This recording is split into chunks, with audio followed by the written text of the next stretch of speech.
Welcome to our LinkedIn Live event, Lessons Learned from 2020.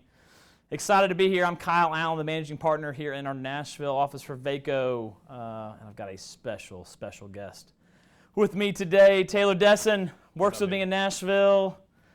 Technology. I don't know if you can you tell you're technology and I'm accounting and finance? I'm actually in accounting and finance. Surprise, you are. We are no surprising individuals. But we're going to have a little discussion today on lessons learned in 2020. We're going to start out with just a little vulnerability and kind of what we've learned through that, leading teams. I'm excited to do that. So introduce yourself a little bit, Taylor. Yeah, thanks for having me, Kyle. So for those of you who do not know me, my name is Taylor Desson. I've been with VACO. We were just talking about this off air, 9 years this month, first job out of college. So I moved up here from the University of South Carolina, or from South Carolina, went to the University of South Carolina, go Gamecocks. We're having a rough year. That's beside the point.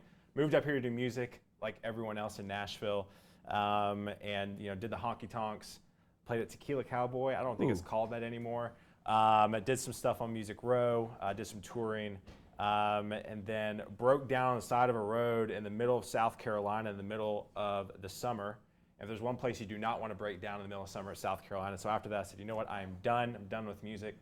So I leveraged my network at the time, which is pretty indicative of what I do now. That's and then right. Found VACO through a friend of a friend, and been recruiting nationally, and then went to Raleigh, spent some time in Raleigh on the tech side of things. Was out there for 11 months and 29 days, and then my mentor, Scott Gordon, called me back, and he said, hey, you want to come back and really kind of help grow out the team? And so since then, we've scaled VACO Technology from 7 people to I think we're up to 24 or 28 Crazy. now. The biggest team we have at VACO in Nashville. It's incredible. It's a lot.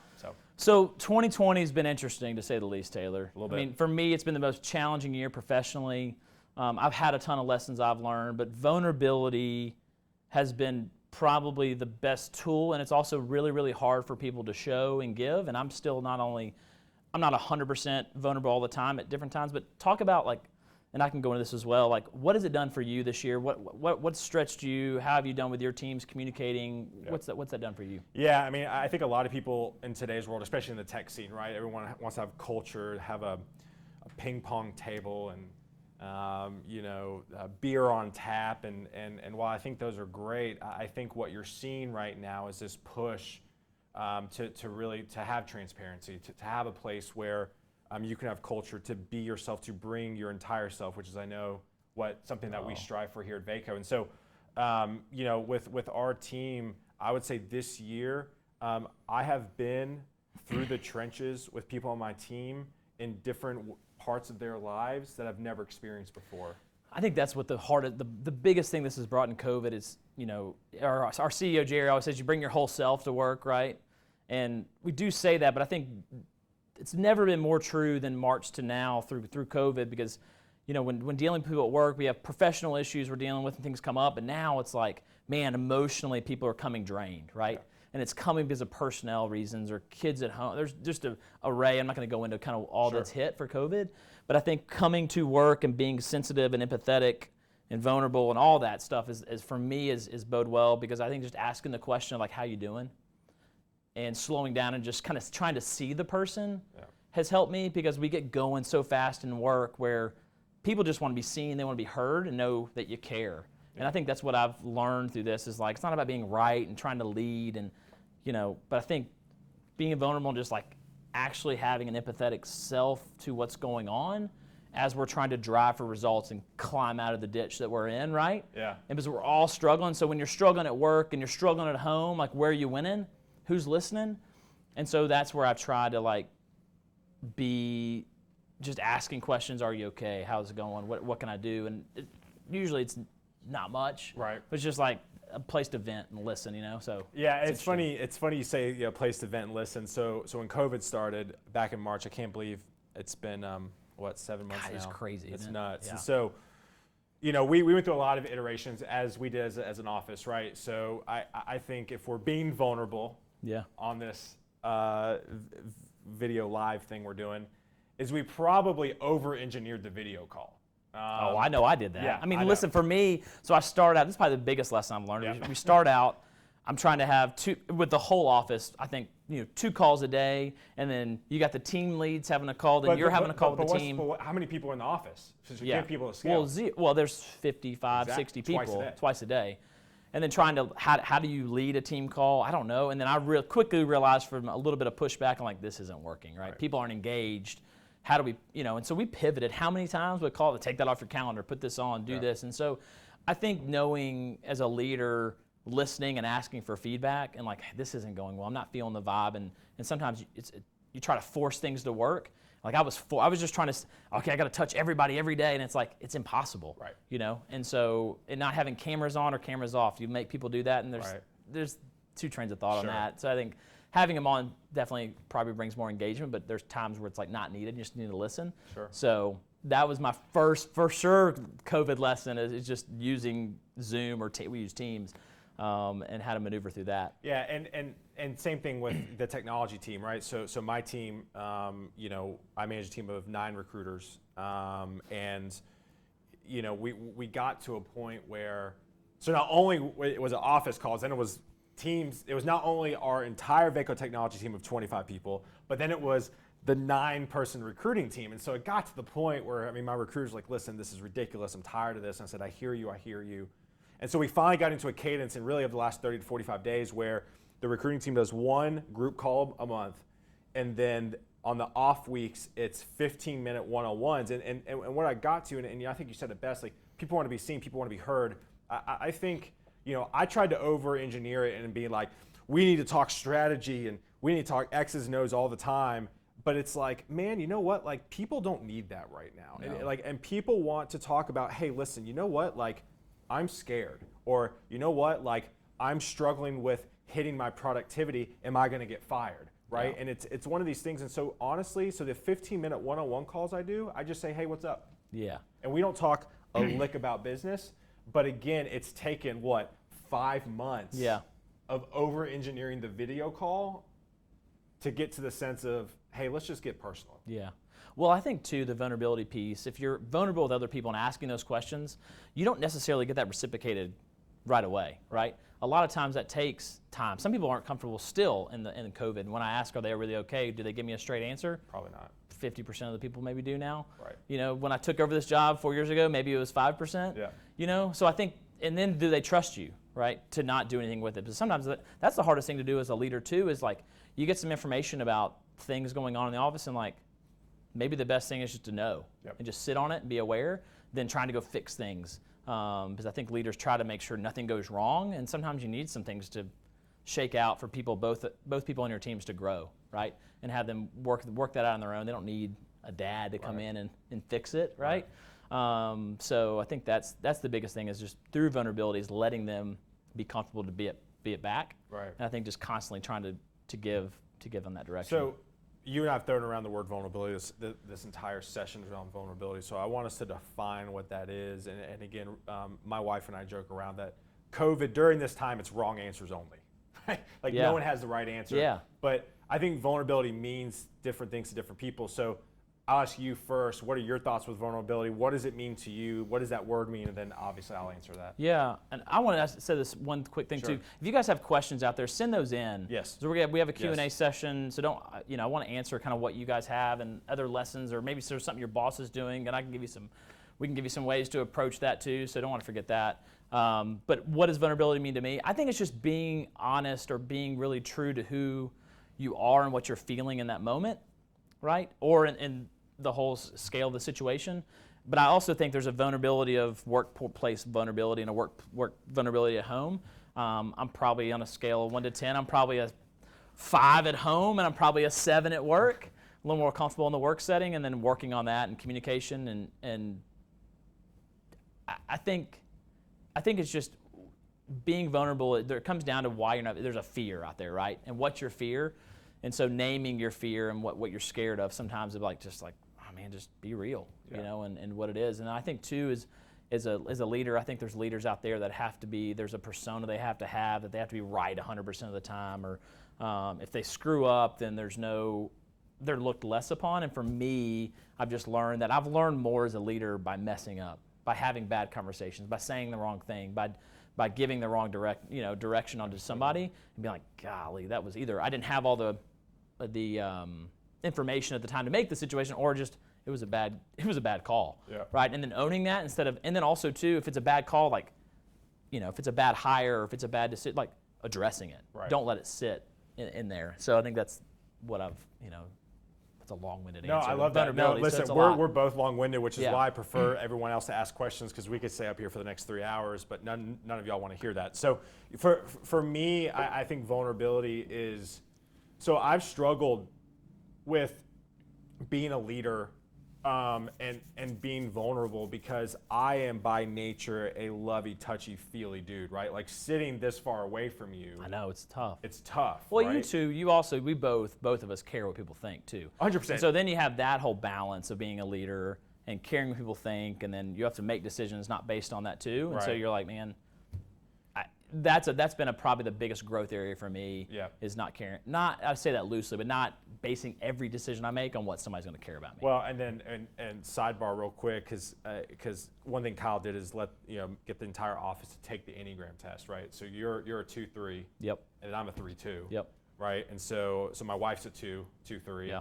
Right. And a lot of my team members are 2s on the Enneagram. And for those of you who don't know what an Enneagram is, look it up. It's fantastic. What a 2 is, it's a helper. Yeah. Right. You are wired to help others before you even look for yourself. Yeah, I think if you look out into the spectrum of Enneagrams, there's a lot of female 2s. Yeah, so it's absolutely. I'm a little And bit then- bit of a unicorn. Yeah, you are a unicorn. It's awesome. And so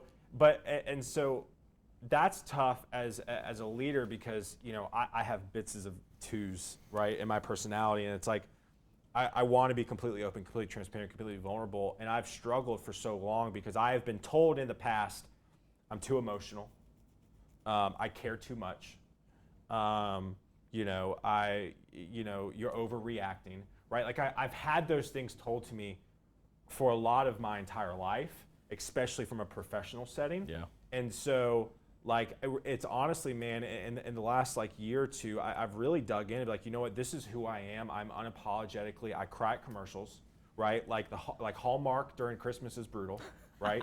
But the thing is I've embraced it. But I think there's a way as a leader, and what I've tried to do is be vulnerable, but also direct, right? Hey, listen, Yeah. I'm struggling with this too. I know you're struggling with this, but we need to put some things in place to get better. Because if we're just going to sit here and be vulnerable and be emotional the entire time, you gotta start driving the car, Exactly. right, at some point. So we do have a question that came in. How do you recommend communicating with your boss when struggling with something at work? It's a great question. I mean, I think for you, it depends on what it is. If it's with the individual, if it's with something you're having trouble with, struggling with, I think just what you just said, being direct about the situation and approaching it in a way of like, hey, help me right now because I'm having trouble doing. Would you give me some advice, or what do you recommend with this? Or hey, when you said this, it made me think this way or feel that way, and was that your intention? And anytime you're approaching somebody, your boss or a friend or a spouse or whoever it is, I think approaching it as trying to understand where they're coming from is to understand the situation, to learn more about what you're feeling is super helpful, because a lot of times understanding where the other person's coming from, you're like, okay, I know why you said that. Oh, I know why you did that. Well, you're right, actually. I didn't think about that. And so going into that, when you're struggling with something that you're not your way, you may be missing something or not seeing the whole picture. Well, and I think you said it best. I was going through kind of a leadership training here at VACO before COVID hit, literally right before COVID hit. And one of my dear friends, Taylor Roberts in Raleigh, shout out the Raleigh family. I love that crew. But they love you. Yeah. I wish they loved me as much as they love you. So Taylor said it best. He was like, hey, so we're talking conflict resolution in this leadership training. He goes, all right, tell me your kind of the way you see it. Tell me how the other person would see it. Yeah. Right. And to me, like, that kind of clicked into place, because for me, I think the way I would want to be communicated to, and I would recommend people to communicate to the boss, and I do this to you a lot. You and I have our one-on-one this afternoon, so can't wait. I'm sure I have. We're going live. We're going round 2 live on that, uncensored. Yeah. So, but and now I say this so you'll notice it. I really try to give both angles when I approach you. And I don't know if you've noticed that in the past, and if you haven't, I need to get better at it. But I really try to go, hey, listen, this is how I feel. But at the end of the day, they're doing the best they can, or I know they're stretched thin, or this individual isn't performing, but I know they're going through personal things. Like, I really try my best, and I don't always do well, but I really try my best to bring the full story from both angles because if I talk to you and I come at you for 30 minutes about me, like, you're going to zone out and you're going to be on the defense. But if I go, hey, listen, I'm struggling with this because this person isn't performing, but I know this person is dealing with this, and this, you're going to go, okay, he actually gets it. Yeah. And so it's more of an organic conversation. Totally. And I think, too, when approaching your boss, one other thing I think is really key, it's not approaching him or her in an emotional state, right? That's hard. Yeah. That's really hard. Super. I and cry all the time. No, and I'm not saying don't bring that into the emotion. I mean, if that happens, like, I've had people in front of me that have cried, and it's true feelings there. I don't look anybody down on that. I'm just saying, when you're emotionally charged, right? If something just happened and you go talk to somebody, like, take a day, think about it, write down a few points of what you're going to say, what you want to come out, and then from that, like, where do you want this to go? Like, that's a question I get with some people, is like, okay, what do you want me to do? Any actionary items needed is what I like to say. And so, and 50% of the time, people are like, nothing. No. I just wanted to tell you, or I just needed your advice, or whatever, right? And sometimes there is a actionable item, or I give them some advice on what to do, right? So that's important that I've learned from me, and I love this, is where you get an email and you're fired up, right? And I'll bang it out. I sit there and I hit delete. I don't even send it. And I don't know what that does to you, but it just kind of brings it out. So anyway, that's something separate. So second question we have you experienced a time where you had to be vulnerable and own your own mistakes? Every day in my marriage. Yeah, personally, for sure. I don't mess up that much, though. Once a year, You're maybe. Honestly, almost perfect. So close. Almost. Like, I got that award. Perfect attendance. I never got that. I didn't either. We were talking about that with my daughter last night. She's like, I don't care about that award. She wants me to take out of her school early tomorrow. Gotcha. Experience with vulnerable, my own mistakes. I mean, God, I'm trying to think. Yeah, I mean, anything work-wise, there's times where I probably said things I shouldn't to people. I'm trying to think of I don't know if you have a better example than I. Yeah, I mean, so there's one time, individual on my team, so, to a little peel behind the onion, if you will, on how recruiters kind of do things. So not only is my recruiting team, I'm going to look dead set into the camera to Vaco Nation, Vaco Nashville Technology has the best recruiting team in the country. Not only do we have the best team in the country, every single recruiter is rock solid. And so during this time, there's been less job orders, there's been more candidates, we've stepped on people's toes. I personally have done it. I have not checked our internal system, and I stepped on one of my recruiter's toes for a candidate. And in the moment, I believe I called her out publicly on a video on one of our teams thing, and after going back on it, it was my fault. The whole entire thing was my fault, right? And so, so I called her and I apologized. And the thing is like, I put her on blast. Yeah. And I was wrong. And I tell you what, it sucks to do. But I think, if we're talking about going back to vulnerability, I think that is what you start doing moments like that time and time again. You're going to chip away at a culture that you want in regards to vulnerability and transparency, because what has happened is it has taken me, so I've really truly been leading the team for about 3 or 4 years now. It has taken me 3 or 4 years to get where we're at, to be totally transparent. I know a lot of personal things about my team, and I love that, but we have a long way to go. But it takes what I call Velcro moments to have those transparency and to have those vulnerability moments. To build that culture. I think the biggest thing for me is I don't know a time for me, but I think it took me about 6 months into the job I'm in to realize my voice mattered. And it carried weight by what I said, right? Because there's a lot of times early on my first year that I would just make sidebar conversations with people, and it come to bite me in the butt 3 months later, because they're like, well, Kyle said, I'm like, oh, wow, I was just like spitballing that, And so I really had to watch, I think, for me, and I would apologize in a situation because it would come down to who should run after an account or something like that. Sure. Just an idea, right? And so I think for me it was like, okay, wow, what I say carries weight, whether I think it does or not, in the position I'm in. And so I think that was the first time where I was like, man, I really need to just be careful of my words and how I use them. Not to the point where I'm not going to say my thoughts and opinions on a matter, but just who I'm talking to and what we should do, because it pretends to be for that person becomes a definite instead of just for me, just like, oh, it's just an idea. Yeah, right? and I think leaders, if you're a leader, and a leader can be anything, right? It could be a small team. Anybody is a leader in the workplace, whether they manage or not, right? Yeah. You are a leader, and I think if you are a people leader within an organization, I think it's like you said, your word carries weight. I also think to develop transparency and vulnerability and culture within your organization, I think you need to take time for those people, because I think a lot of times we don't think, and I don't mean this in a negative way or negative self-talk or anything, but we don't think we're that important. Like us as leaders, like you just said, you didn't realize your voice carried that much weight. And so taking time and tending to your team and your people because they need you and want you is something that I've had to learn, right? During this COVID time where everybody's remote, some people aren't thriving at home, you're kind of like, the way I feel when I hang out with you is the way my team feels when they hang out with me. And I've had to realize that and spend that time with them and shepherding them from that perspective. Because I think a lot of time as leaders in business, we look up to leaders in our business, but we don't also tend to, I'm getting a little Jesus-y here, but tend to our flock per se, right? Yeah. We always look ahead and look at what other leaders are doing and what other people that are more higher up in our organization is doing, but we're not looking to our team, and that's something I've had to redirect as well. Well, I think it's important too with just this team aspect is like being a leader. Everybody thinks being a leader is all of a sudden you're on a throne and you're up top and you're just looking down and everybody's doing stuff for you, and it's actually the opposite, right? As far as just trying to be, what can I do for you to help you do your job better? And then when how can I insert myself in a quick manner to make you really positive and really more strengthen you in what you're doing every day?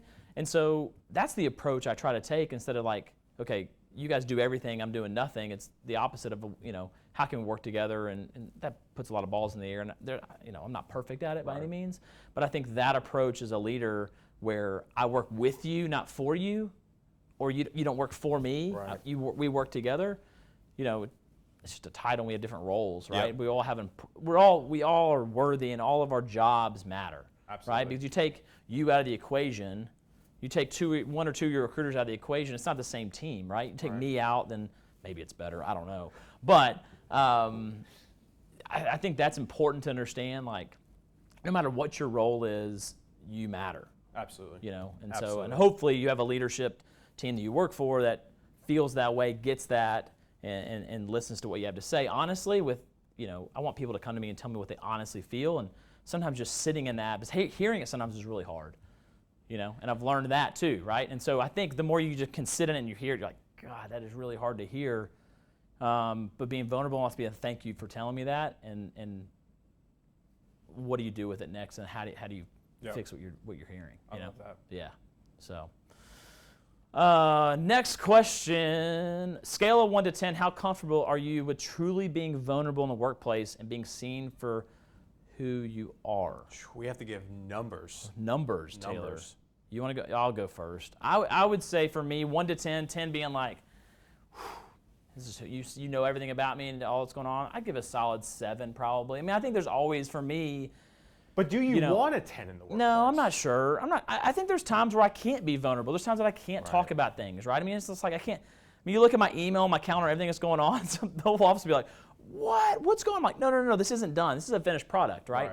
So, I mean, I think there's things that I shield for sure from a communication standpoint, because one, I don't have a truly understanding of it. Sure, you're still trying to figure it out. 2, I may not agree with it. I'm trying to push back a bit, or we're still trying to form what it looks like. Right. But I think to what I can tell, or can and then also too, like 7? me, Did you say 7? I think a 7. But I think there's always ways to get better. I think being vulnerable and hearing other people's vulnerability, and sometimes it's telling the truth about who they think I am or how I've been to them, is like, God, man, my bad. Like I need to spend more time with you, or I need to hear you better, or what I said, those words I used, dug too deep, right? Or that wasn't the intent, and you took it as that, or that's how you felt. So that's probably what I would say. I mean, I would probably say like 7.5, 8. Ooh, better than me. Well, one, that's a 3 thing. I'm trying. So a 3's the achiever, so it got to be a little better. Yeah. I will say Enneagram. If they haven't done that Enneagram, you definitely need to do it. You definitely need to do it. Yeah. I made my parents take the Enneagram finally, great. and learned a lot. But So, yeah, I mean, here's the deal. It's something that I've just really tried to dig in on. I mean, like, I think there's, as a leader, like there's a lot of leaders that I follow, right? I mean, I'm just going to throw out one, Gary Vaynerchuk. Like he doesn't Love Gary V. He doesn't talk about his family, right? I respect that. He doesn't talk about his kids, but he does vulnerability in the workplace. For me, like my wife, now my newborn 9-month-old daughter, like they're a part of the Vaco technology team, right? Like when we have team outings, like me and my wife Jackie gets brought up all the time, and that's just a decision that we made, right? And I'm not saying that's for everybody, but what I'm saying is like if I want to have the same vulnerability given to me, I need to give it. And the way I want to give it is to involve my family. Like, Jackie's been a big part of my business and my branding and my photography. I'm a client. With that. Yeah, absolutely. Absolutely. Yeah. She takes selfies of me all the time. Selfies of you, yeah. She's done wonders for my Instagram. So all that being said, I definitely try to push. I think I continue to be more vulnerable, but I think the way I can get better is to listen, to receive, and not necessarily problem solve. Yeah. So I think a lot of time as leaders, and you already mentioned this, people unload, people talk, and you sit there and you're like, I need to solve it. I need to solve it. I need to solve it. Yeah. But really, the person doesn't need it to be solved. And also too, they're halfway through telling you what's going on, and I've been around the block a few times. Like I already know where this is going to end up, and I already know how to fix this for them, and I tune out the last 5 minutes. Yep. And so you stop listening. Yep. And then you're like, you miss the whole other piece of just like being there. Yep. And at the end of the day, they may not want you to fix anything. Absolutely. Right? And so, no, totally been there and fault that too. Yep. Next question. How do you guys think about providing constructive feedback during this crazy time? Said differently, are you more permissive in your expectations with your team in terms of measured and formal feedback discussions? This is a great question. This is a great question. You first. Because you and I have had conversations about this with my team. We have. We've tailored, so for us, we've tailored, no pun intended. We've kind of changed kind of the measurements of expectations and really honed in on a few things, right? I don't want to get too recruiting on this, right? We're going to lose we're like trying, 3 people that are watching right? us. So, but I think, I think I've had some feedback with it, but if I look and I see no production and some low productivity and what's going on, but also too, I think it goes back to kind of knowing what the individual's dealing with that week, or the things are going on. So, yes and no. Yeah, I mean, I think so. I gave a really bad answer there. I didn't really give a lot of meat there. It's so tough and if you're not here to see it every day and feel it and touch it, and then you're looking at a system, is that really giving me the data I want? I think you're discounting yourself, because I think you've done an incredible job with the conversations we have, and then Alex Nadell, who runs our entire technology practice. I think us three have developed a good amount of synergy over this time, and really having conversations with what's important, right? So the person who asked this, like, we have not, excused poor behavior or excused poor metrics, but we have constantly redefined and constantly asked the question of what's important now. And I think you've done a good job of that. You're downplaying it, because I think, like, you and I'm not for the 2 people now who are listening still.